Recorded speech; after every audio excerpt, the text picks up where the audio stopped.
नम्रता ने फोन की घंटी सुनकर करवट बदल ली, कंबल ऊपर तक खींचकर कान बंद कर लिए। सोचा कोई और उठकर फोन उठा लेगा, पर सभी सोते रहे और फोन की घंटी बजकर बंद हो गई। चलो अच्छा हुआ मुसीबत टली।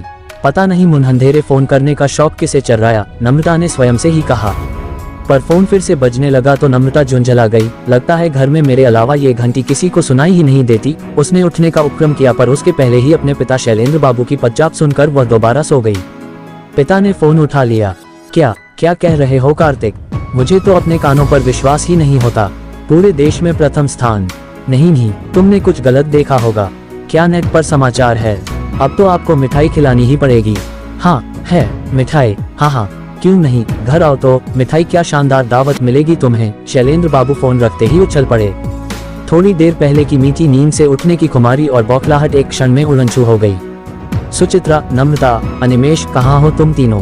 देखो कितनी खुशी की बात है। वे पूरी शक्ति लगाकर चीखे। क्या है? क्यों सारा घर सिर पर उठा रखा है? सुचित्रा पति की चीख पुकार सुनकर उठ आई। बात ही ऐसी है, सुनोगी तो उछल पड़ोगी। अब कह भी डालो, भला कब तक पहेलियां बुझाते रहोगे? तो सुनो, हमारी बेटी नम्रता भारतीय प्रशासनिक सेवा में प्रथम आई है। क्या? मुझे तो विश्वास नहीं होता। किसी ने अवश्य तुम्हें मूर्ख बनाने का प्रयत्न किया है। किसका फोन था? अवश्य ही किसी ने मजाक किया होगा। कार्तिक का फोन था और मैं उसकी बात पर आंख मूंद कर विश्वास कर सकता हूँ। माता पिता की बातचीत सुनकर नम्रता और अनिमेष भी उठकर आ गए। माँ ठीक कहती हैं पापा, क्या पता किसी ने शरारत की हो। परीक्षा में सफल होना तो संभव है, पर सर्वप्रथम आना मैं जब तक अपनी आंखों से न देख लूं विश्वास नहीं कर सकती। नम्रता ने अपना मत प्रकट किया। पर जब तक नम्रता कुछ और कहती, अनिमेष कंप्यूटर पर ताज़ा समाचार देखने लगा, जहां नम्रता के भारतीय प्रशासनिक सेवा में प्रथम आने का समाचार प्रमुखता से दिखाया जा रहा था। कुछ ही देर में समाचार पत्र भी आ गया और फोन पर बधाई देने वालों का तांता सा लग गया। शैलेंद्र बाबू तो फोन पर बधाई स्वीकार करने और सबको विस्तार से नम्रता के आईएएस में प्रथम आने के बारे में बताते हुए इतने व्यस्त हो गए कि उन्हें नाश्ता तक करने का समय नहीं मिला। दिन भर घर आने जाने वालों से भरा रहा। नम्रता जहां स्थानीय समाचार पत्रों के प्रतिनिधियों व टीवी चैनलों को साक्षात्कार देने में व्यस्त थी, वहीं अनिमेष और सुचित्रा मेहमानों की खातिरदारी में। शैलेंद्र बाबू के तो पांव खुशी के कारण जमीन पर नहीं पड़ रहे थे। नम्रता ने एक ही झटके में पूरे परिवार को साधारण से असाधारण बना दिया था। रात गहराने लगी तो अनेक परिचित विदा लेने लगे, पर दूर से आए संबंधियों के ठहरने खाने पीने का प्रबंध तो करना ही था। सुचित्रा के तो हाथ पैर फूल गए थे। 3 बुलाए 13 आए तो सुना था उन्होंने, पर यहाँ तो बिना बुलाए ही सबने धावा बोल दिया था।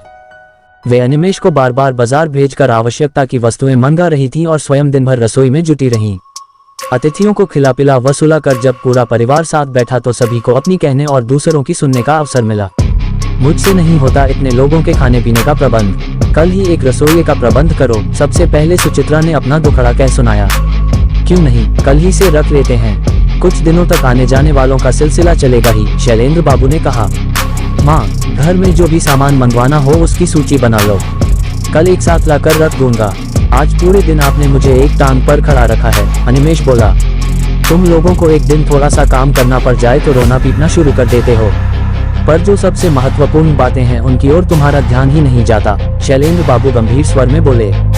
ऐसी कौन सी महत्वपूर्ण बात है जिसकी ओर हमारा ध्यान नहीं गया? सुचित्रा ने मुंह बिचकाया।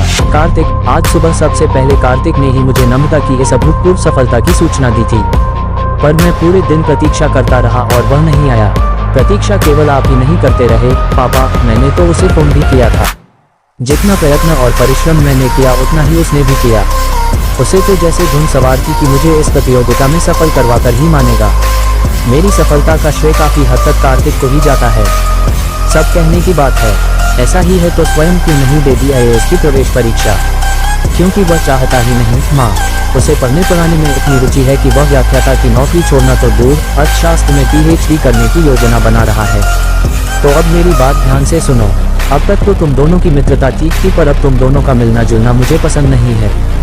बड़ी अफसर बन जाओगी तुम, अपनी बराबरी का वर ढूंढो तो मुझे खुशी होगी। भूल गई सुधीर और उसके परिवार ने हमारे साथ कैसा व्यवहार किया था? सुचित्रा बोली। तो आप चाहती हैं कि मैं भी कार्तिक के साथ वही करूं जो सुधीर ने मेरे साथ किया था? हाँ, तुम लोगों ने अपनी व्यस्तता में देखा नहीं, कार्तिक आया था, मैंने ही उसे समझा दिया कि अब नम्रता उससे कहीं आगे निकल गई है तो किसी से बिना मिले मुंह छिपाकर चला गया। सुचित्रा बोली। क्या आपने मुझे बताया तक नहीं? कार्तिक जैसे मित्र बड़ी मुश्किल से मिलते हैं। हम दोनों तो जीवन साथी बनने का निर्णय ले चुके हैं। ये बोलते हुए नम्रता रो पड़ी। मैं तुमसे पूरी तरह सहमत हूँ बेटी। कार्तिक हीरा है, हीरा, उसे हाथ से मत जाने देना। शैलेंद्र जी ने नम्रता को धाधस बंधाया। एकांत मिलते ही नम्रता ने कार्तिक का नंबर मिलाया, पर बहुत पहले की एक फोन कॉल उसके मानसपतल पर हथौड़े की चोट करने लगी थी। उस दिन भी फोन उसके पिता ने ही उठाया था। नमस्ते शैलेंद्र बाबू, कहिए, विवाह की सब तैयारियां हो गईं। फोन पर धीर शाह का स्वर सुनकर शैलेंद्र बाबू चौंक गए थे। सब आपकी कृपा है, हम सब तो कल की तैयारी में ही व्यस्त हैं। इधर उधर की औपचारिक बातों के बाद धीर बाबू काम की बात पर आ गए। ऐसा है शैलेंद्र बाबू, मैंने तो लाख समझाया पर रमा, मेरी पत्नी तो कुछ सुनने को तैयार ही नहीं। बस एक ही जिद पर अड़ी है, उसे तो तिलक में 10 लाख नकद चाहिए। वह अपने मन की सारी साध पूरी करेगी। क्या कह रहे हैं आप धीर बाबू? तिलक में तो लेने देने की बात तय नहीं हुई थी। अब एक दिन में 10 लाख का प्रबंध कहाँ से करूंगा मैं? शैलेंद्र बाबू का सिर चकराने लगा, आवाज भर्रा गई। क्या कहूँ, मैं तो आदर्शवादी व्यक्ति हूँ, दहेज को समाज का अभिशाप मानता हूँ, पर नटकारखाने में तूती की आवाज कौन सुनता है? रमा ने तो जिद ही पकड़ ली है। वैसे गलती उसकी भी नहीं है, आपके यहाँ संबंध होने के बाद भी लोग दरवाजे पर कतार बांधे खड़े हैं। सोचने व समझ पाने के लिए शैलेंद्र ने कहा, मेरे विचार से ऐसे गंभीर विचार विमर्श फोन पर करना ठीक नहीं रहेगा। मैं अपनी पत्नी सुचित्रा के साथ आपके घर आ रहा हूँ, वहीं मिल बैठकर सब मसले सुलझा लेंगे। नम्रता ने शैलेंद्र बाबू और धीर शाह के बीच होने वाली बातचीत को सुन लिया था और किसी अशुभ की आशंका से वह काम उठी थी। शैलेंद्र बाबू और सुचित्रा जब धीर बाबू के घर गए तो उन्होंने 10 लाख की मांग को दोहराया, जिससे शैलेंद्र बाबू निराश हो गए।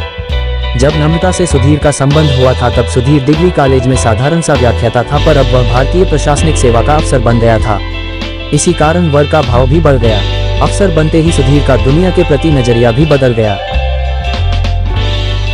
शैलेंद्र और सुचित्रा उठ खड़े हुए। घर आकर बात साफ कर दी गई, यह विवाह नहीं होगा लगता है और कोई मोटा आसामी मिल गया है धीर बाबू को, शैलेंद्र बाबू ने सुचित्रा से कहा। सुधीर और नम्रता ने कॉलेज की पढ़ाई साथ पूरी की थी।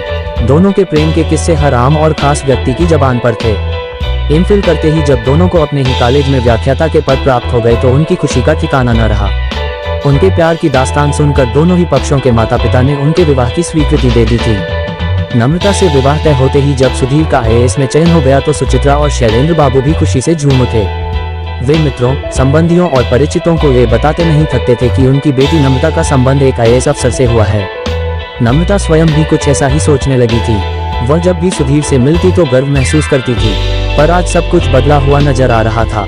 सुधीर और उसका प्रेम प्रसंग तो पिछले 5 वर्षों से चल रहा था। सुधीर तो दहेज के सख्त खिलाफ था, फिर आज अचानक इतनी बड़ी मांग।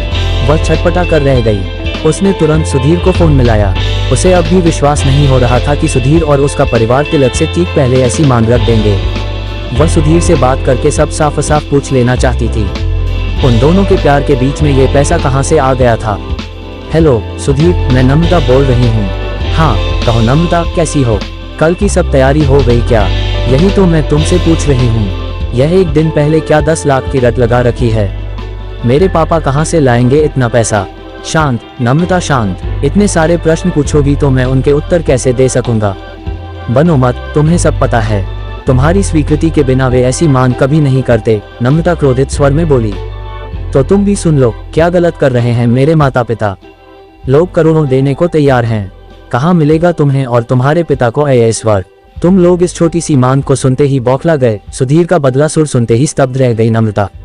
हाथ पैर कांप रहे थे। वह वहीं कुर्सी पर बैठकर देर तक रोती रही। अनिमेष सो रहा था। वह किसी प्रकार लड़खड़ाती हुई अपने कक्ष में गई और कुंडी चढ़ा ली। शैलेंद्र और सुचित्रा घर पहुंचे तो देर तक घंटी बजाने और द्वार पीटने के बाद जब अनिमेष ने द्वार खोला तो शैलेंद्र बाबू उस पर ही बरस पड़े। यहाँ जान पर बनी है और तुम लोग घोड़े बेचकर सो रहे हो। बहुत थक गया था। मैंने सोचा था कि नम्रता दीदी द्वार खोल देंगी, वैसे भी उनकी नींद जल्दी टूट जाती है, अनिमेष उनींदे स्वर में बोला। नम्रता? हाँ, कहाँ है नम्रता? शैलेंद्र बाबू ने चिंतित स्वर में पूछा। अपने कमरे में सो रही हैं, अनिमेष बोला और फिर सो गया। पर शैलेंद्र और सुचित्रा को कुछ असामान्य सा लग रहा था। माता पिता की चिंता से अवगत थी नम्रता, ऐसे में उसे नींद आ गई, ये सोचकर ही घबरा गए थे दोनों। सुचित्रा ने तो नम्रता के कक्ष का द्वार ही पीट डाला, पर कोई उत्तर न पाकर वे रो पड़ी। अब तो अनिमेष की नींद भी उड़ चुकी थी। शैलेंद्र बाबू और अनिमेष ने मिलकर द्वार ही तोड़ डाला। उनका भय निर्मूल नहीं था। अंदर खून से लथपथ नम्रता बेसुध पड़ी थी। उसने अपनी कलाई की नस काट ली थी। अब अगले दिन के तिलक की बात दिमाग से निकल गई थी। वर पक्ष की मांग और उनके द्वारा किए गए अपमान की बात भुलाकर वे नम्रता को लेकर अस्पताल की ओर भागे थे। समाचार सुनते ही नम्रता के मित्र और सहकर्मी आ पहुंचे थे। सुचित्रा और अनिमेश का रो रो कर बुरा हाल था। शैलेंद्र बाबू अस्पताल में प्रस्तर मूर्ति की भांति शून्य में ताकते बैठे थे। कार्तिक ने न केवल उन्हें सांत्वना दी थी बल्कि भागदौड़ करके सुचित्रा की देखभाल भी की थी। कार्तिक रात भर नम्रता के होश में आने की प्रतीक्षा करता रहा था, पर नम्रता तो होश में आते ही बिफर उठी थी। कौन लाया मुझे यहाँ? मर क्यों नहीं जाने दिया मुझे? मैं जीना नहीं चाहती, वह प्रलाप करने लगी थी। चुप करो, ये बकवास करने का समय नहीं है। तुम ऐसा कायरतापूर्ण कार्य करोगी, मैं सोच भी नहीं सकता था। मैं अपने माता पिता को और दुख देना नहीं चाहती। तुमने उन्हें कितना दुख दिया है देखना चाहोगी। तुम्हारी माँ रो रो कर दीवार से अपना सिर टकरा रही थी। बड़ी कठिनाई से अनिमेश उन्हें घर ले गया है। तुम्हारे पिता तुम्हारे कक्ष के बाहर बेंच पर बेहोश पड़े हैं। ऐसी परिस्थिति में मैं और कर भी क्या सकती थी? तुम पहली युवती नहीं हो जिसका विवाह टूटा है, कारण कोई भी रहा हो। दुख का पहाड़ तो पूरे परिवार पर टूटा था, पर तुम बड़ी स्वार्थी निकली। केवल अपने दुख का सोचा तुमने तो उन्हें ढाढ़स बंधाना चाहिए था। नम्रता चुप रह गई। कार्तिक उसका अच्छा मित्र था। उसने और कार्तिक ने एक साथ कॉलेज में व्याख्याता के रूप में प्रवेश किया था, पर सुधीर के कॉलेज में आते ही नम्रता उसके लटकोंझे खोकर बीच गई थी। नम्रता स्वस्थ होकर घर आ गई थी, पर कार्तिक के सहारे ही वह सामान्य हो सकी थी। स्वयं को पहचानो नम्रता, वह बार बार कहता। उसके प्रोत्साहित करने पर ही नम्रता ने आईएएस की तैयारी प्रारंभ की थी। उसकी तैयारी में कार्तिक ने महत्वपूर्ण भूमिका निभाई थी, पर आज न जाने उस पर क्या बीती होगी। हेलो कार्तिक। फोन मिलते ही नम्रता ने कार्तिक का स्वर पहचान लिया था। कहो नम्रता, कैसी हो? मैं कैसी हूँ अब पूछ रहे हो तुम? सुबह से कहाँ थे? मैं तो तुमसे मिलने आया था, पर तुम बहुत व्यस्त थी और तुम बिना मिले चले गए। ये भी भूल गई कि तुमने तो सुख दुख में साथ निभाने का वादा किया है। आज के संसार में इन वादों का क्या मूल्य है?